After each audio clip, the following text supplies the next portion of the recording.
Good morning, Master Gardeners. My name's Tanya Ashworth. I'm a Master Gardener Coordinator in Duval County and happy to be with you this morning. You're here for Florida-friendly landscaping for edibles with Tia Silvasy.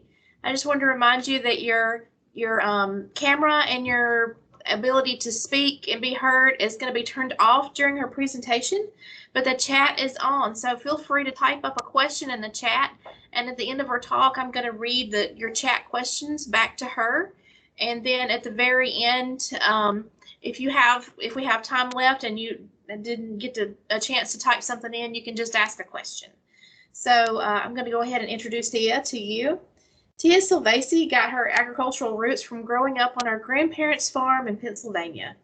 She's been working in the horticulture field for over 30 years and got her undergraduate degree from the University of Central Florida and her master's degree from the University of Hawaii in tropical plant and soil sciences. Tia manages a 4-acre exploration garden and teaches Florida-friendly landscaping classes for UF IFAS Extension, Orange County. So that's a little bit about Tia, and go ahead and you can start whenever you're ready, Tia. Okay, thank you so much, Tanya, and hello, everybody. So happy to be here today. I was really excited that Wendy Wilbur asked me to be a speaker at this conference to share the latest and greatest, passion of mine with all of you. So today's talk is on Florida-friendly landscaping for edibles. And this is a new hot topic. We had the Victory Garden and everybody wants to grow a little something they can eat. And so you can do that in a Florida-friendly way. The Florida-friendly landscaping guide, it's kind of angled towards ornamentals, but our whole project with the edibles is how do you do this to grow some food crops? So the same 9 principles, but for edible landscapes. So I am the leader of a statewide Florida-friendly landscaping edible team, and we are producing a series of EDIS documents. And so we have 3 published so far, and we have another 6 of them in the works. And it's a statewide team that includes SM Mammal, our statewide director, Claire Lewis, Jen Marvin, Tom Witcham, and many extension agents from all across the state. This was our first kind of flagship publication, the edible landscaping using the 9 Florida-friendly landscaping principles. And so it goes through each of the 9 principles and how to apply it to edibles in your landscape. So you can scan the QR code here, or you can copy and paste that link into your website to see the whole EDIS. And so Florida-friendly for edibles, we can apply Florida-friendly to vegetables, herbs, fruit trees, grapes, blueberries, strawberries. And this angle on edibles, will help people make smart decisions for growing edibles in their landscape, help people choose the right plants for their site, maintain edibles in an environmentally friendly way, because edibles can be, a lot of work, high maintenance. So, teach people how to produce food and do it in a more sustainable way, because we are humans, we need to eat. And so growing some of this in our own backyard helps us work towards sustainability and self-sufficiency and resiliency, and reduces our food miles, which are all Florida-friendly concepts. So you might have heard of other names for, edible landscaping. It could be food forest, permaculture, foodscaping, agroecology, sustainable and regenerative agriculture. And as depicted in the picture here to the left, there's some people sitting on a blanket in a nice foresty looking ecosystem with some birds and some butterflies and berries just growing on the bushes. And so all of these things are aiming for this more ecological landscape that you have edibles, you have native plants, you have non-natives, and they're all working together and performing many different functions, creating a habitat, not just producing food. And that symbiotic relationship is what helps to make it more sustainable. And we'll go through some of these processes as we talk about the 9 principles. But University of Florida, IFAS, we are calling it Florida-friendly edible landscaping.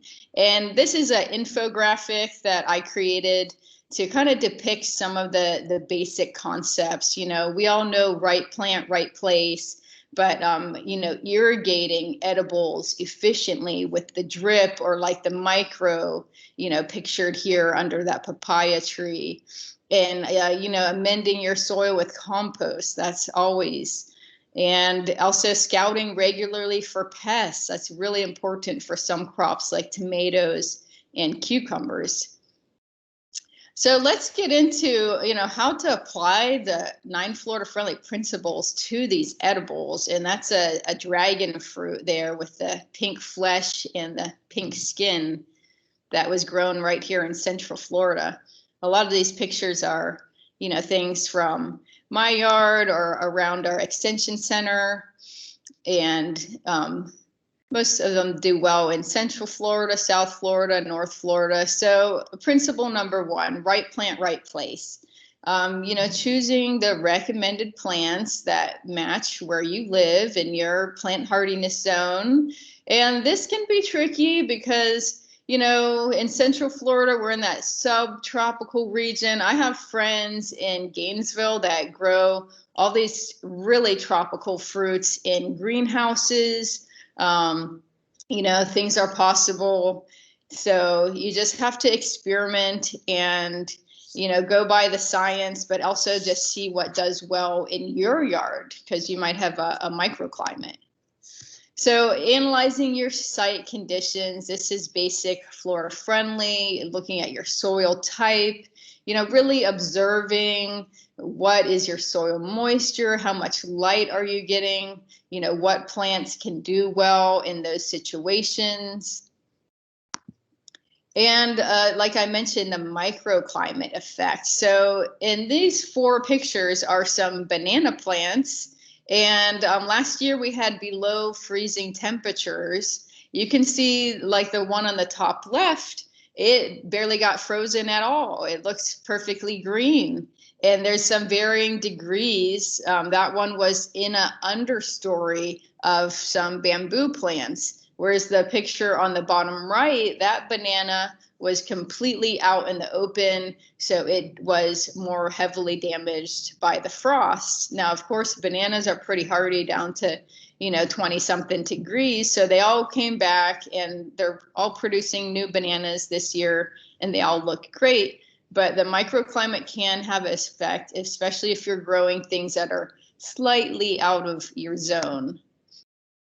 So the Dooryard fruit varieties, this is the best EDIS publication to find that information if you don't know it. And this one lists all the varieties and then by zone for your zone in Florida, north and central for the sea or south.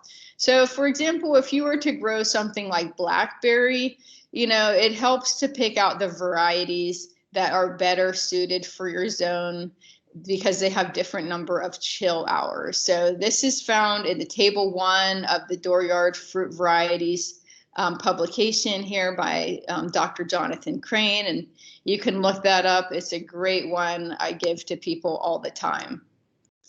So another thing with fruits and vegetables is planting in the right plant at the right time. So getting it in the appropriate season.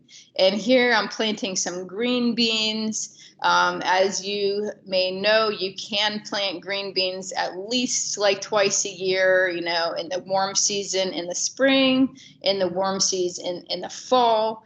And any of those of you who are from up north, like me, I'm from Pennsylvania, you know, the season is kind of flip-flopped down here. So you have to readjust and educate people about that. Of course, referring to the Florida Vegetable Gardening Guide is, you know, another fundamental resource when talking about vegetables. And there is a lot of really good information on there, what vegetables to plant when. So let's talk a little bit more about edibles as ornamentals, you know, integrating them into the landscape. This picture here is from Festival Park Community Garden here in Orlando. And so in the park, they have some mulberry, they have some peach, they have a loquat tree there in the back, you know, and then the oak tree in the very back. So they can be beautiful and fit right in the landscape. Sometimes we call them double duty plants because they're beautiful. Maybe they're evergreen. Maybe they also attract pollinators, like this chaya, the Mayan spinach tree. We actually have it planted in our pollinator garden because it's just a nice evergreen, you know, shrub, and it gets all those cute little white flowers that the butterflies love them, especially the zebra longwing butterfly. So incorporating some of these edible plants into the landscape, what you want to do is start with a design or a theme, just like a standard landscape design pictured here on the right. And then choose some edibles that are beautiful, maybe evergreen, that have a nice form, and dot those into the landscape in amongst, you know, other ornamentals. And that way, you know, you can achieve the goal of having a healthy looking garden year round. You know, you can put in some deciduous edibles, but, you know, you want to keep it looking good year round. So place those a little bit apart so they're not all together and you don't have a big bare spot. And you can get some great ideas for landscape design in Dr. Gail Hansen's publication, Landscape Design with Edibles. And in that publication, she has this really helpful table that lists some visually appealing plants, you know, that would go good into an edible landscape. And so you can look up this table here. You know, some of the things she talks about is lemongrass. You know, this is a beautiful clumping grass, and, you know, it's edible. You can make tea out of it, use it in Thai cooking. And it is a very Florida-friendly edible. It's drought tolerant. It doesn't have any pest or disease problems. You know, really grows well here. Looks beautiful. The loquat tree, this is actually something that some municipalities even started using as a street tree because it has a beautiful form, a nice tree shape, kind of squatty. It doesn't get too big. It has beautiful flowers, cute little fruits that are edible. And so that is another good choice. Star fruit, if you're in South Florida or a protected area of Central Florida, the star fruit is also another beautiful tree. It has those light feathery leaves and then the fruits on it. So that's another good ornamental kind of edible tree you can sneak into the landscape. This is evergreen too, and then you can eat the star fruits. So win-win situation. So depending on your landscape, you might also want to add just some containers. You know, you can grow some Swiss chard or lettuce or tomatoes and dot them around your landscape too. So next, we're going to talk about choosing low maintenance edibles, because just like that picture at the beginning, everybody just wants to sit in a hammock and pick the mulberries as they fall from the tree and relax and have a beautiful garden and food, healthy food for your family. So this is the key here, you know, still talking about right plant, right place. We want to choose low maintenance stuff. Low water needs, like this rosemary, may be drought tolerant. Slow growing is low maintenance. Things that grow so fast, you have to trim them all the time. Having a nice compact form helps. And being either perennial, living for 3 or more years, or a long-lived annual, like kale, for example, lives a really long time compared to lettuce. And of course, finding things that don't have major pest or disease problems. So here's some examples of some low maintenance, Florida friendly vegetables. If you're a beginner gardening, green beans are one of the easiest things to start. You might get some damage on the leaves, but not too much really hurts the beans. Hot peppers, I guess they're so hot, they don't like to be attacked by too many pests. Cherry tomatoes do really well, in the summer when the other large ones don't want to set fruit. The cherry tomatoes really thrive with minimal, fertilizer, minimal care. They don't get as many disease problems. And like the kale I mentioned here, that can live half of the year. Kale, collards, Swiss chard. Many of the herbs are also Florida friendly. And so I have a big list of them here. Not Italian basil, but holy basil, Thai basil, oregano. You can see the red roselle pictured here, lemongrass, like we mentioned, onion and garlic chives, the tarragon with the pretty yellow flowers in the top left picture. That's another double duty plant. And the turmeric. The only problem with that is turmeric goes dormant in the winter, but still low maintenance because you don't got to do anything to it then. It's just in the ground. So fruit trees, some low maintenance fruit trees include banana, depending if you have nice wet and organic soil, mulberry, papaya, a loquat, the jaboticaba, the Brazilian grape tree pictured in the top left here. Pineapple, very low maintenance. You just got to get them before the raccoons do when they start to turn. And passion fruit. And there's many more. I just put a short list of them here to get you thinking. And then let's look at the evergreen. So things that are staying green all year. These help to round out the landscape, like the avocado. Here, the cranberry hibiscus pictured in the bottom left. The jaboticaba, that's an evergreen, slow growing fruit tree. The olive here in the top left, that is very drought tolerant, makes a nice small tree. The perennial spinach in the bottom right, like the Okinawan spinach, this is the purple type. There's also the green type and other types of Okinawan and edible spinaches. And then you should recognize this one, our little Everglades tomato. So Florida friendly cultivars. Some say the Everglades tomato is native to South Florida. Other, sources say maybe it was from Ecuador and then kind of grew here in the wild and naturalized. But nonetheless, the Everglades tomato grows great all year round. People grow it down in the Keys, down in Miami, down in South Florida. We still have some in our garden here in Central Florida, and they continue to produce a lot. And then one of my favorites is Seminole pumpkin. So the Native Americans were growing these pumpkins, up the trees along the St. Johns River.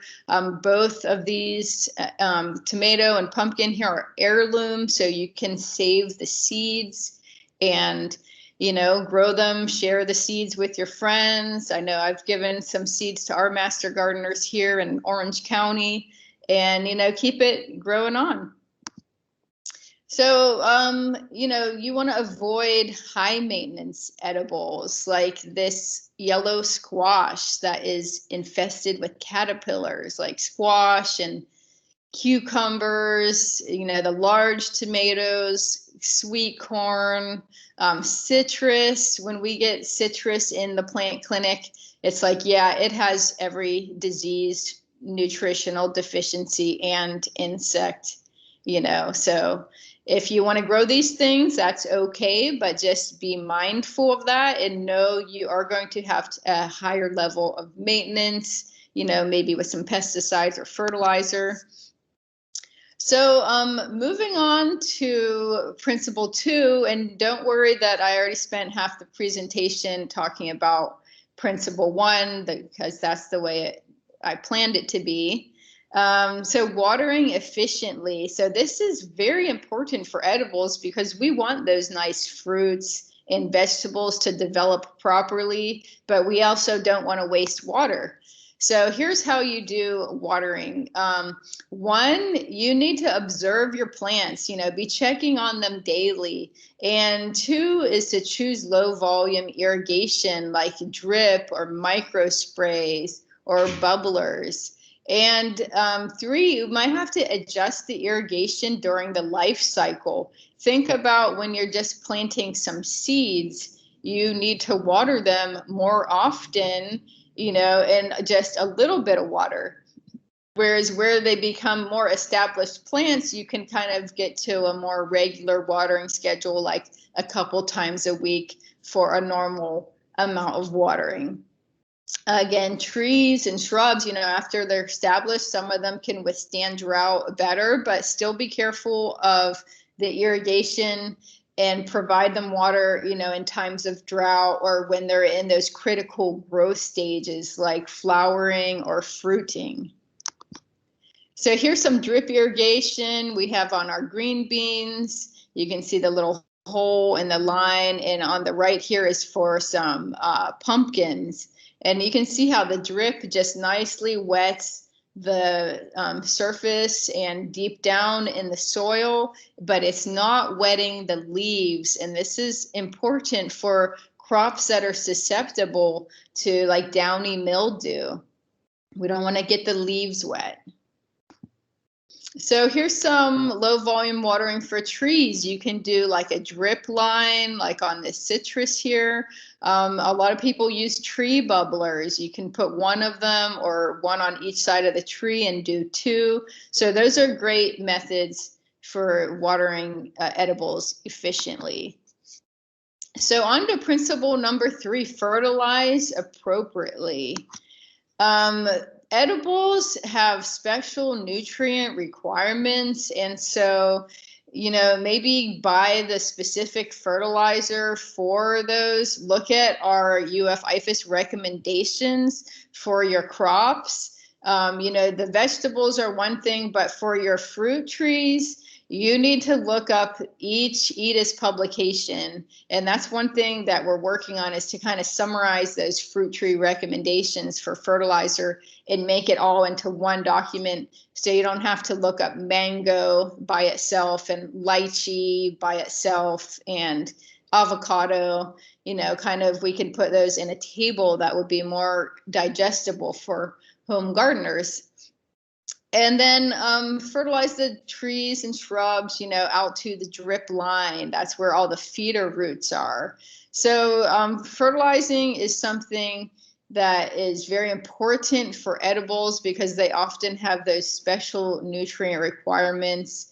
And most of these custom blends that will say, fruit tree or vegetable, they do have more micronutrients like manganese and different things to support your edibles. And then, of course, following your local fertilizer ordinances. The edibles are often exempt, but these rules are always changing. So just make sure that you check with your local municipality. So on to principle number 4, mulch. So yes, you can mulch edibles, and I love it. I think it's great. Here is a picture of our vegetable garden here at our extension center, where we have straw, like a straw hay, kind of mulching in between the rows. We keep it away from the plant bases a little bit, and almost all of this decomposes and basically turns into soil by the end of the season. So it's a great way, to improve soil fertility, protect the soil, keep the soil cool, minimize water and weeding, and overall improve your soil structure, because pretty much everywhere in Florida, our soil is poor in structure. So addition of organic matter is a big benefit. And just keep adding it, you know, mulching, composting all the time. And then how to mulch. So we saw the picture of the hay on the vegetables. You can use the leaves.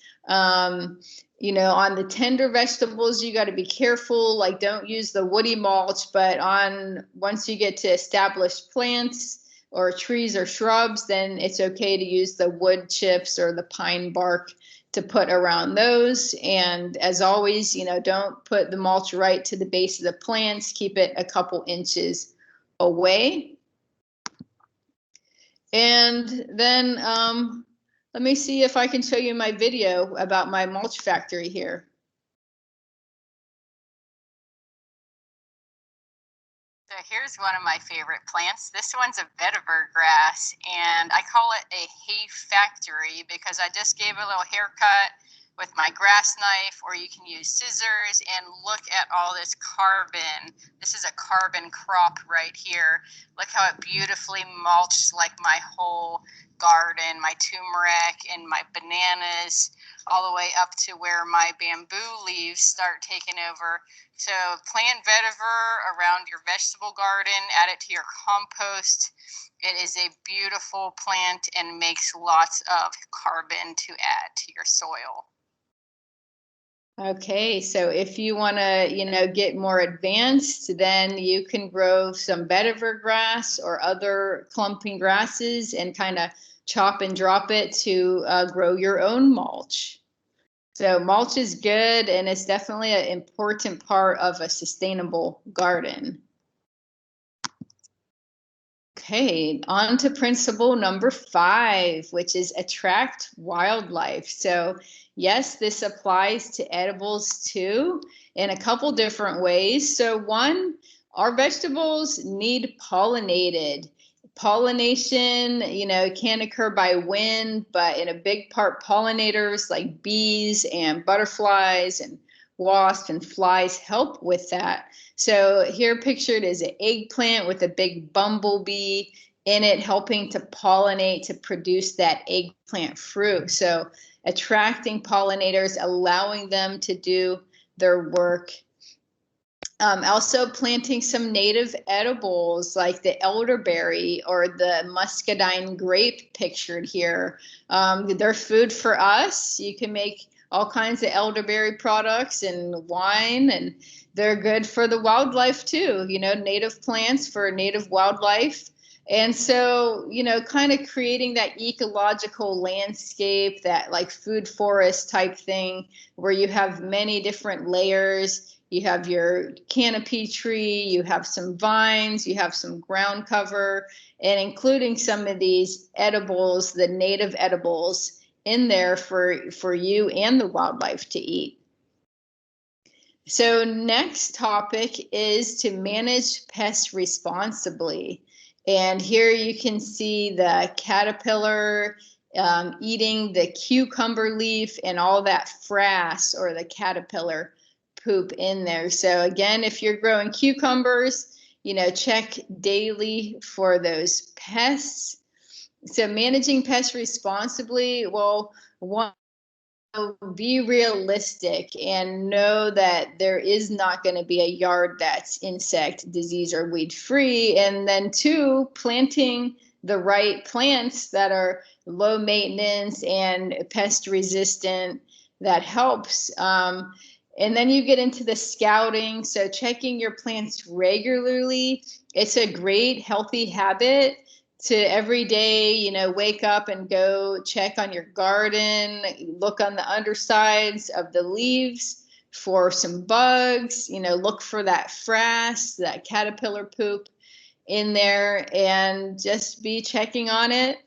If you do get to a point where you have to spray, as we say in Florida Friendly, use the least toxic pesticide first.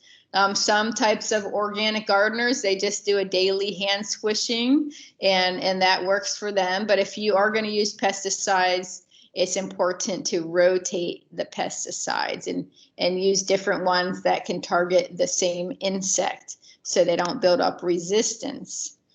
So I also teach a lot about creating ecological landscapes. So here is a picture of a garden where we're partnering. You know, we have our squash and our peppers alongside of some beneficial flowering plants that are attracting insects to eat the garden pests. So you can see the pentas and lantana and stuff in the background serving for pollinator magnets.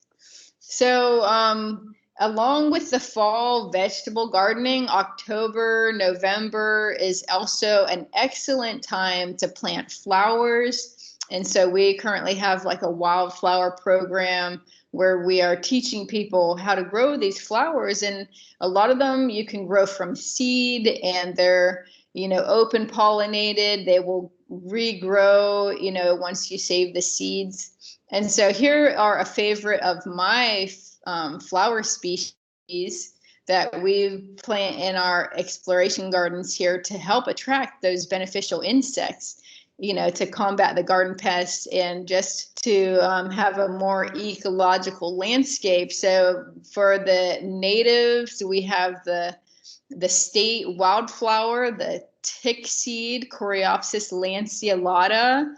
On the top left, on the top right, we have the red salvia, Salvia coccinea, and that one is good in shade. If you have shade, that's an excellent wildflower. The one in the middle, blanket flower, that used to be native, it is now classified as non-native, but nonetheless, it is an excellent flower to grow. It lives a long time. It is drought tolerant. It's salt tolerant. It can grow in coastal areas. And then on the bottom, zinnias, cosmos, those are a good one. Calendula is also good. That can take the freeze coming up into the winter, where the zinnias are a little bit more tropical. They'll get burnt if we get a freeze. And then phlox, there's a native phlox, there's non-native phlox. You'll see those in the wildflower plantings along the road. And all of these species mentioned here are excellent at providing food in terms of nectar and pollen for the beneficial insects and the pollinators to come into your garden and, you know, add that biodiversity of flowers and insects. And then they in turn feed the birds and the lizards, and it just helps with everything. It's awesome. Okay, so recycle yard waste, another one of my favorite topics. So this is my hand right there in a fresh wheelbarrow full of compost. So recycling yard waste is a very important part of any food garden. And because edibles, they're hungry too, you know, a native plant, it might be able to survive in the Florida soil, the sandy soil, but a lot of edibles are not native to Florida, and they require special care and maybe a little bit extra love and nutrients and compost and mulch for them to grow and produce. So we have tasty food to eat. So all of you should have a compost pile, build a compost pile, compost at your local community garden. You know, all kinds of organic materials you can recycle to create the compost in the mulch, your grass clippings, your leaves. Like I showed you the video with the vetiver grass, you can grow your own carbon crops like grasses, or even the bananas and gingers. They have these big fleshy leaves that grow abundantly in some parts of Florida, and they can be cut and composted, or even cut in place to be mulched. So worm composting is another thing we recommend, and this is great for people who have small spaces. You can just have a little worm bin. You can feed them all of your kitchen scraps. They also eat paper, like shredded newspaper, And so that's another way to recycle your paper waste. If you don't want to put it in your compost pile, you just shred your paper, feed it to the worms. And the worm composting is really good for sustainability because this is a great way to work towards zero waste because they eat all those paper products. They can eat your tea bags and your, banana peels, all your kitchen scraps. And I mean, they produce top quality, very rich compost that has tons of beneficial microbes in it. So that's another good thing to do. Composting is one of my favorite topics, so I could talk all day about that. But let's move on to Florida Friendly Principle number 8, which is to reduce stormwater runoff. So this is a tricky one for edibles. Some stormwater runoff may have pollutants, so you have to be careful how you use it. This is an example of a rain garden here. And one of the plants that's known to like a lot of water is bananas. Bananas are one of my favorite plants, and they do really well in my yard because I have kind of shady and moist soil. But it's just a way to collect the water and then allow the plants to suck it up here with the rain garden. If you are using rain barrels, we do not recommend that for edibles. The rainwater, if you're collecting it from your roof might have chemicals on it. Like if you have an old asphalt roof or something, or copper or a zinc anti-moss strip, lead paint on your gutters. You don't want that going into your food source. So that's the chemicals from the roof, but also bacteria from animal droppings like E. coli, salmonella. You don't want to, spray the rainwater on your lettuce plant and then eat that. Because you could get some bad pathogens that are harmful to humans. So the general rule here is do not apply this water to edibles. And then principle number 9, protecting the waterfront. So the waterfront is not that great of a place for edibles either. It's best to stick with native here. Like we have the purple pickerweed. This is a beautiful aquatic plant. The elderberry, that is a Florida native and naturally grows in wet areas and swamps. So you can eat the berries, you can eat the flowers of the elderberry. But you don't want to choose any plants that you have to fertilize or till. Like I said, the bananas, they love water. But if you are going to plant your banana next to your lakefront, don't fertilize it. Just let it live off of, the natural soil conditions, and don't add any additional fertilizer, next to the lake. Some municipalities say 10 feet, some say 15. Orange County is even looking to increase that limit to 25 feet away from your water body because we don't want the polluting nutrients, the nitrogen and the phosphorus, to get into our water bodies and decrease our water quality.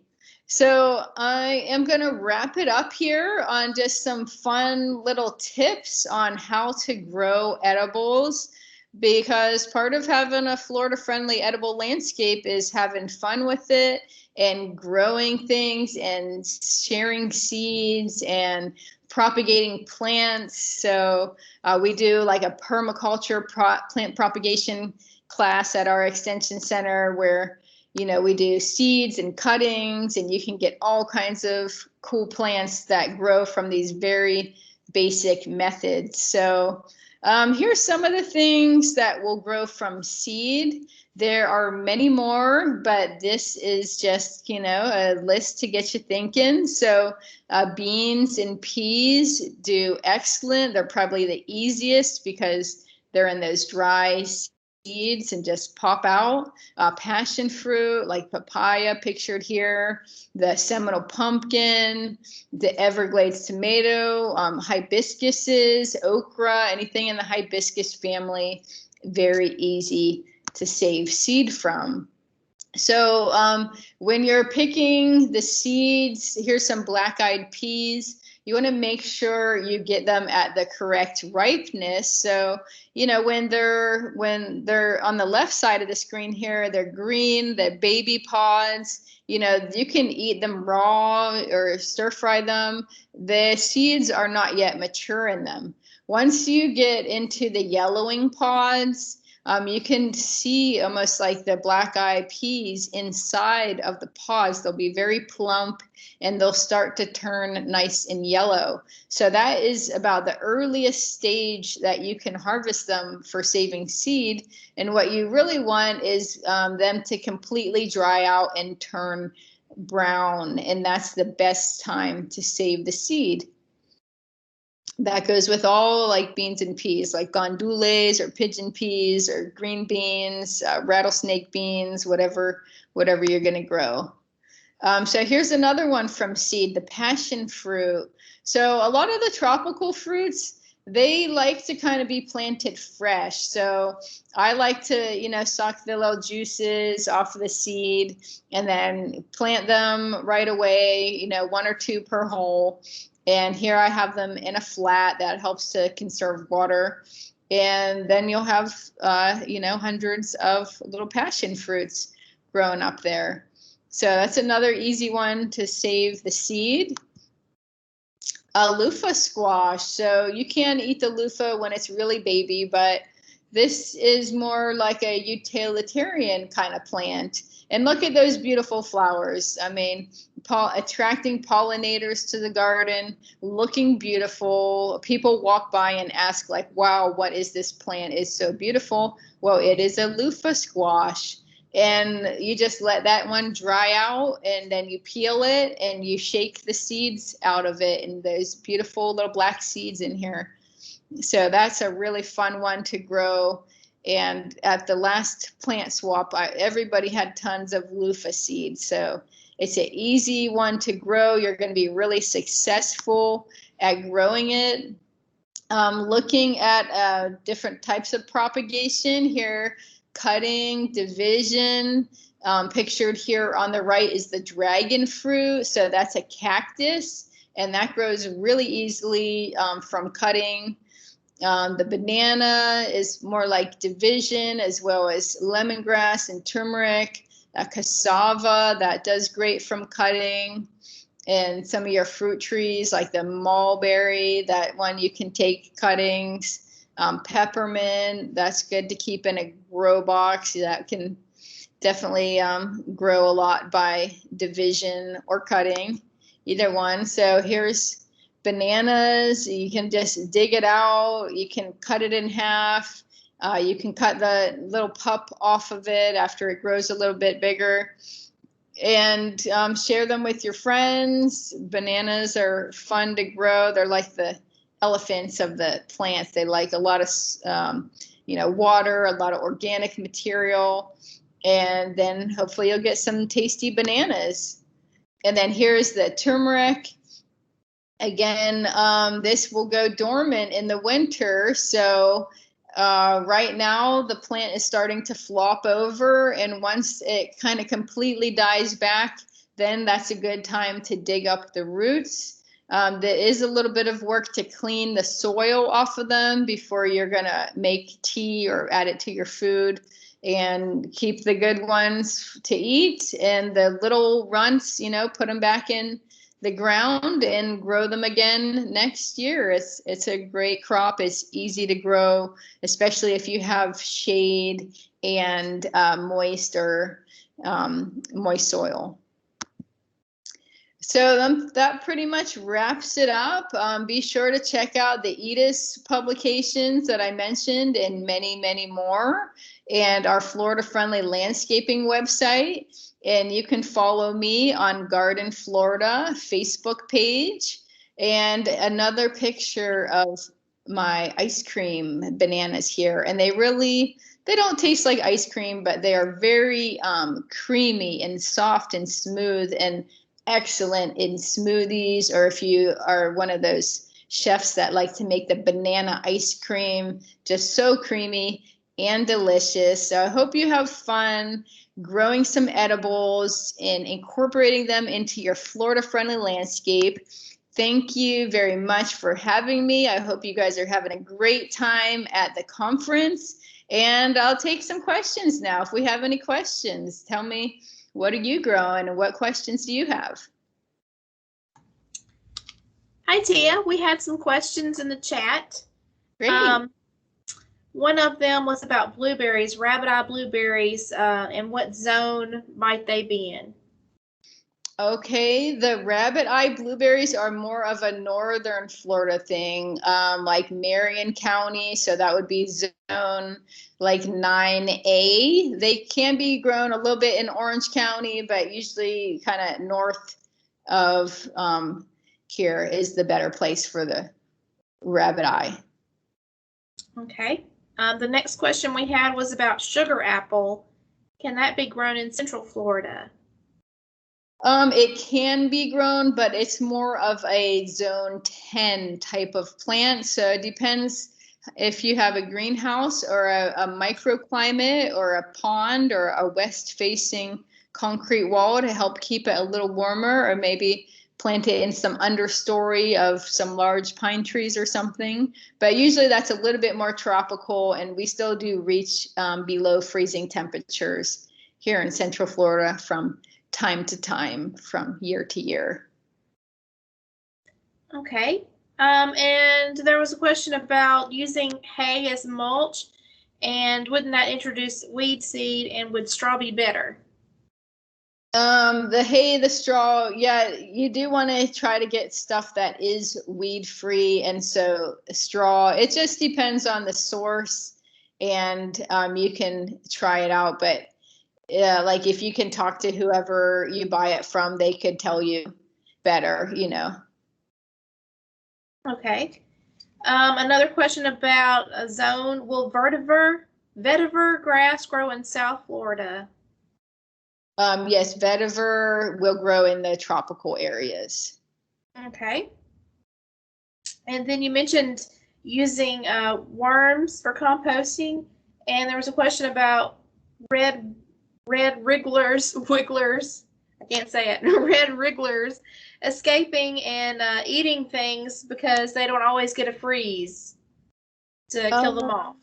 Yeah, a lot of people are concerned about the red wiggler or other species of composting worms like escaping, and the composting worms have kind of escaped and like naturalized like all over the world now, and they live naturally in some places. Like I went to a pig farm one time and found them in the pig poop, but it's not really a big threat of them eating like other things. And there's been studies done, you know, looking at their impact in the environment, and they haven't found any major, you know, detrimental impacts to the environment. So I'm not really worried about that, and the research kind of supports that. Okay. Do you have a method of composting that you would recommend in an urban environment? So composting for urban environments, you probably want something small. You might want it to look aesthetically pleasing. So you can buy, you know, a small bin. They have like the Geo bin. That's just like a cylinder. Also, the worm composting is good because it's contained in a box. And so if you have, you know, pests like rats or dogs, you know, it's in a plastic box, so it's not going to be infested by rats or other critters. So the worm composting is good. They have also like the earth machine composters, the plastic bin that has the locking lid on it. But you have to check with, you know, if you have a HOA, you know, where you can place it around and make it neighbor friendly, something that works. But some people in urban areas, they even do it in a little planting container. And, you know, it's just a small compost pile in a planting container, and just keep adding to it and adding to it, and then harvest it, you know, a couple months down the road. It's a great tip. When is a good time to plant roselle? Roselle is kind of in the warm season category. It doesn't like real freezing temperatures. So whatever your last date of frost is here in Orlando, I would plant it, starting February 15th, maybe in the greenhouse, or March 1st out in the open. And it's something that can take the heat too. So you can still plant it, April, May, June, July. You could even plant it in the fall before we start getting too cold in August or September. Just avoid planting it in December and January, pretty much. Okay. Linda had a question about growing bananas. When do you remove the bulb? Growing the bananas, so the life cycle of the bananas, they grow and then they produce a fruit, and then the whole banana stalk that produced that fruit dies, and you cut that back to the ground. So you never really have to remove the bulb. You would just remove the bulb if you are propagating it. But when that banana produces, you cut that trunk straight to the ground, and then it will have a new pup that pops up. One thing about caring for bananas is you don't want to have too many in a clump. So 3 is a great number, like 3 to 5. If you're having too many plants grow at one time, they'll compete for nutrients and light. So then you might want to dig up a bulb and share it with a friend or relocate it in your yard at that point. Okay. Ronald wants to know how to repel squirrels from hibiscus. Ooh, that's a good question, and I'm not sure if I know the answer to that one. But plant some decoy plants, spray it with hot pepper, put a squirrel net around the plant, shoot the squirrels with BB guns, put a little squirrel feeder up to feed them something else. I don't have a good answer. Okay, it looks like that might be the last question I see in the chat.